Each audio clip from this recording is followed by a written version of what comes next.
On n'utilise que des papiers triés et propres, pas de déchets ménagers. Tous les déchets qui sont là sont des déchets qui ont été collectés par des professionnels de la collecte de déchets. Nous les recevons et nous les transformons ensuite, nous les recyclons. On va prendre nos déchets, papier ou carton, les envoyer en malaxage avec de l'eau pour faire de la pâte à papier.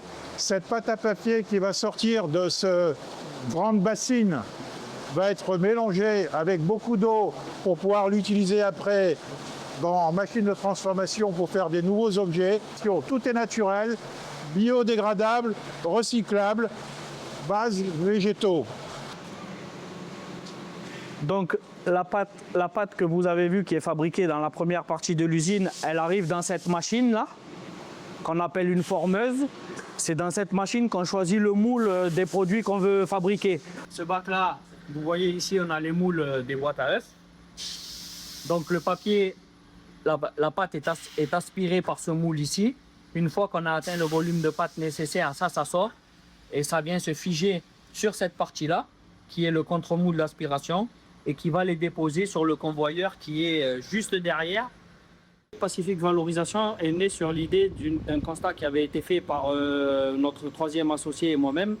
C'est que quand on avait des boîtes de travaux publics et de démolition à côté, et on ne savait plus quoi faire de nos déchets, et on trouvait ça un petit peu aberrant de continuer à enfouir les déchets. Et de là est née l'idée de constituer Pacific Valorisation, qui avait dans le but initial l'idée de valoriser la totalité, en partie, les déchets de carton et de papier triés en local, plutôt que de continuer à les exporter ou de les enfouir dans les dépotoirs.